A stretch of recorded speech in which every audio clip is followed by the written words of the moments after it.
ఈ సందర్భంగా మీ ద్వారా తెలంగాణ ప్రజలకు తెలియజేస్తున్నాం. రైట్ రామూర్తి గారు. ఎస్ పివి రెడ్డి గారు, ఇప్పుడు బాల్ మొత్తం మీ చేతిలోనే పెడుతున్నారు. వాళ్ళు మొత్తం మహారాష్ట్రలో అధికారికంగా చేస్తున్నప్పుడు ఎక్కడికి వచ్చేటప్పటికి ఏమవుతుంది? తెలంగాణ మీద ఎందుకు వివక్ష?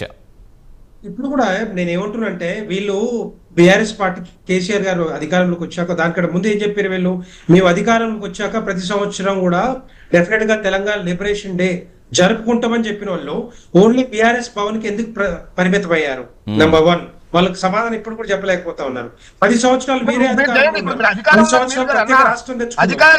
రాష్ట్రం తెచ్చుకున్నాక కూడా ఎంఐఎం తో పొత్తు పెట్టుకొని వాళ్ళు ఏమంటారో రేపొద్దున పొత్తు పెట్టుకున్న తర్వాత రేపొద్దున ఇష్యూస్ వస్తాయన్న ఆలోచనతోటి దాన్ని పట్టించుకోకుండా ఇప్పుడు మళ్ళీ విమోచన దినోత్సవం, ఎందుకంటే వీళ్ళు అధికారంలోకి లేరు. తర్వాత కాంగ్రెస్ పార్టీ కూడా అధికారంలో రాకముందు తెలంగాణ ఇంటిగ్రేషన్ డే జరుపుకుంటామని చెప్పింది. ఇప్పుడు ఏమంటున్నారు? అధికారంలోకి వచ్చినాక పీపుల్స్ గవర్నెన్స్ డే ఎందుకు జరుపుకోవట్లేదు మరి ఇంటిగ్రేషన్ డే? మనకి ఇదంతా కారణం ఏంది? మళ్ళా ఎంఐఎంతో పొత్తు పెట్టుకోవడం, మళ్ళీ ఓటు బ్యాంక్ పాలిటిక్స్ కోసం. ఎప్పుడైనా కూడా కాంగ్రెస్ పార్టీ చరిత్ర నీచ చరిత్ర, ఒక నీచ సంస్కృతి. ఈ తెలంగాణని కాదు, భారతదేశాన్ని విడగొట్టింది దగ్గర నుంచి ఇప్పటిదాకా కూడా తెలంగాణ రాష్ట్ర ప్రజలు కాదు, భారతదేశ ప్రజలందరినీ కూడా సర్వనాశనం చేస్తా ఉన్నారు, టోటల్ గా నిర్వీర్యం చేస్తా ఉన్నారు. అప్పుడు నెహ్రూ గారు తీసుకున్న డిసిషన్స్ ఇప్పుడు కూడా మనం ఫేస్ చేస్తా ఉన్నాం.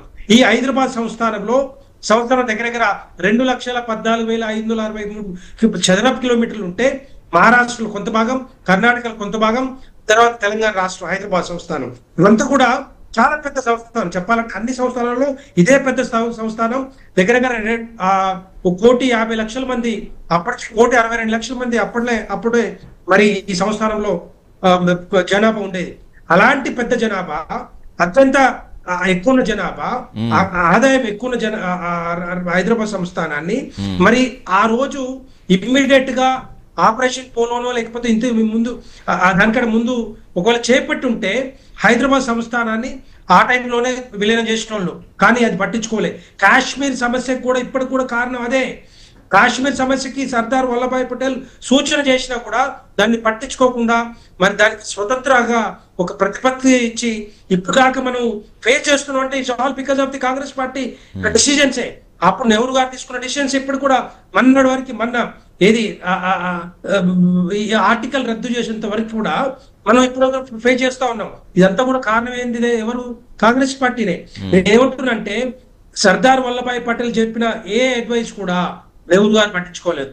15 రాష్ట్రాలు ఉంటే ఆ టైంలో, 15 రాష్ట్రాల్లో 12 రాష్ట్రాలు ప్రిన్స్లీ స్టేట్స్ అంటారు.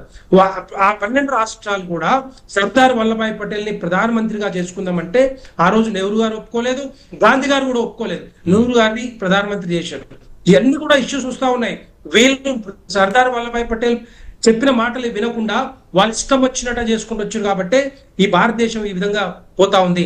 హైదరాబాద్ ఇప్పుడు ఫర్ ఎగ్జాంపుల్ నిజాం 13 నెలల తర్వాత ఏది ఆపరేషన్ పోలో చేపట్టిన తర్వాత మరి తల వంచి మెడల్ వంచి పంపించినాం కాబట్టి ఆ రోజు మరి ఆ తర్వాత కూడా కాసిం రజ్వీని అన్ని సంవత్సరాలు ఇక్కడ పెట్టి పాకిస్తాన్కి ఎవరు పంపించారండి?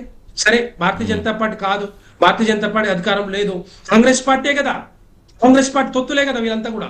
ముందు నుంచి కూడా ఇప్పటిదాకా పాకిస్తాన్కి సపోర్ట్ చేసేది, చైనాకి సపోర్ట్ చేసేది కాంగ్రెస్ పార్టీ, కాంగ్రెస్ ప్రభుత్వం ఇప్పుడు కూడా నేను చెప్తున్నాను. సో ఈ విధంగా కాంగ్రెస్ పార్టీ దేశ ప్రజల్ని కాదు, తెలంగాణ ప్రజలు కూడా మోసం చేసుకుంటూ వస్తా ఉంది. దానికోసం అనేసి మేము 25 సంవత్సరాల నుంచి హైదరాబాద్ లిబరేషన్ డే అధికారంగా జరపండి అని చెప్పి కాంగ్రెస్ పార్టీని డిమాండ్ చేశాం. వాళ్ళు చేయక, బీఆర్ఎస్ పార్టీ వచ్చిన తర్వాత చేయకుండా దాన్ని ఇప్పుడు మేము ఈ 3వ సంవత్సరం ఇప్పుడు హైదరాబాద్ లో కేంద్ర సాంస్కృతిక శాఖ మంత్రి, కల్చరల్ మినిస్టర్ మన కిషన్ రెడ్డి గారి ఆధ్వర్యంలో ఫస్ట్ టైం హైదరాబాద్ లో జరుపుకున్నాం. సెకండ్ టైం కూడా జరుపుకున్నాం. సెకండ్ టైం అమిత్ షా గారు వచ్చారు.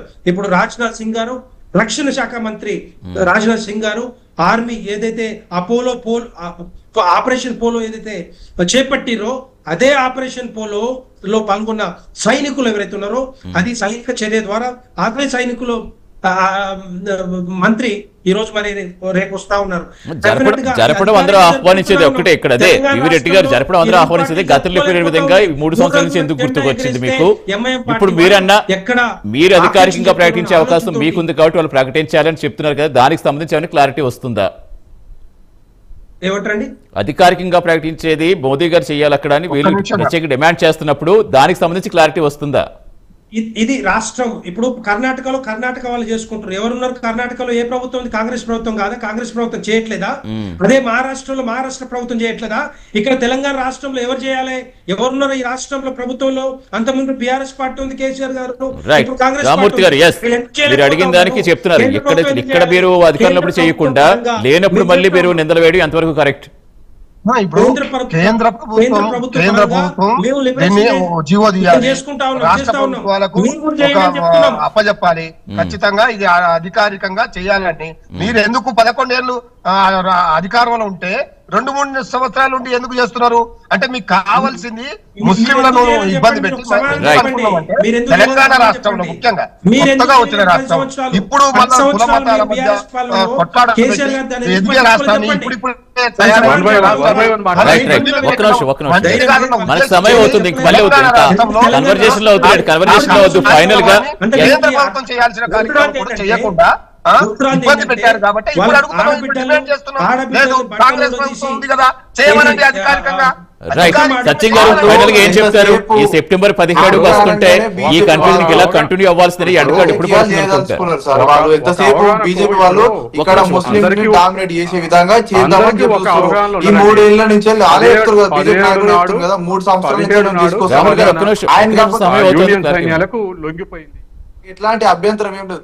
దేశ చరిత్రలో హైదరాబాద్ అంటూ ఉంటది. ఏదో మోడీ వస్తే, అమిత్ షా వస్తే, అట్లాంటి మోడీ వాళ్ళ తాత వస్తే ఏం మారదు, ఎవరేం చేయరు. కావాల్సిన ఈ దేశానికి ప్రధాన మంత్రి ఉన్నాడు. ఈ బాధ్యత తీసుకొని ఈ హైదరాబాద్ మీద, తెలంగాణ మీద చొరవ పెట్టి ఇకనైనా గతం అయిపోయింది. కాంగ్రెస్ పార్టీ ఏం చేసిందా, బీజేపీ ఏం చేసిందా, బీఆర్ఎస్ పార్టీ ఏం చేసిందా? మేము ఒకటే వేడుకుంటున్నాం కాంగ్రెస్ పార్టీ బీజేపీకి. ఈ రాష్ట్ర ముఖ్యమంత్రి రేవంత్ రెడ్డి గారు కూడా చిత్తశుద్ధి ఉన్నది. మోడీ గారు అపాయింట్మెంట్ ఇవ్వకుండా ఒక రాష్ట్ర ముఖ్యమంత్రికి అపాయింట్మెంట్ ఇస్తలేడు. ఒకటండి, అందరికి ఒక అంగీకారం అయితే ఉంది కదా, 17వ తారీఖు నాడు నిజాం లొంగిపోయిండు, భారతదేశంలో విలీనమైంది. ఇది అందరికి అన్ని పార్టీలకు అంగీకారం ఉన్నది.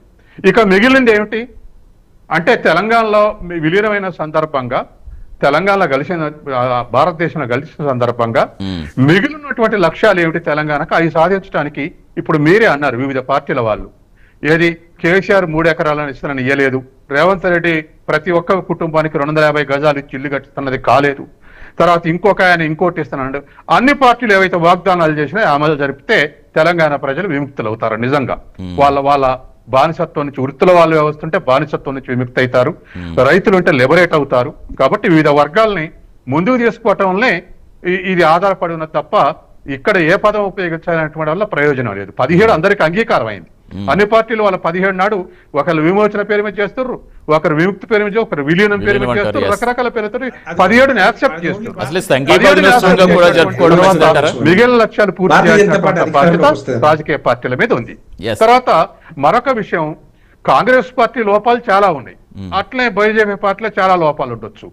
అట్లాగే నెహ్రూ కూడా కొన్ని తప్పులు చేయొచ్చు. కానీ నెహ్రూ అన్ని తప్పులు చేసిండు అనేది కరెక్ట్ కాదు. ఎందుకంటే నెహ్రూ మోడర్న్ విజన్ లేకపోతే ఇవాళ భారతదేశం ఇట్లుండేది కాదు. మొదటి ప్రణాళికల్ని 50 నుంచి 56 మధ్య ఈ దేశంలో ఉంటుంటే మేజర్ డ్యాములన్నిటికీ ప్రారంభోత్సవం చేసిండు, మేజర్ ఉక్కు ఫ్యాక్టరీలన్నిటికీ ప్రారంభోత్సవం చేసిండు, ఐఐటీలన్నిటికీ ప్రారంభోత్సవం చేసిండు, ఇవాళ ఎన్ఐటీలను పిలిపించే ఆర్ఈసీలన్నిటికీ ప్రారంభోత్సవం చేసిండు. ఒక మోడర్న్ అవుట్లుక్ తోటి విత్ ఇన్ 5 years ఇవన్నీ ప్రారంభోత్సవం చేసిండు. ప్రతి పాలకులకి లోపాలు ఉండవచ్చు.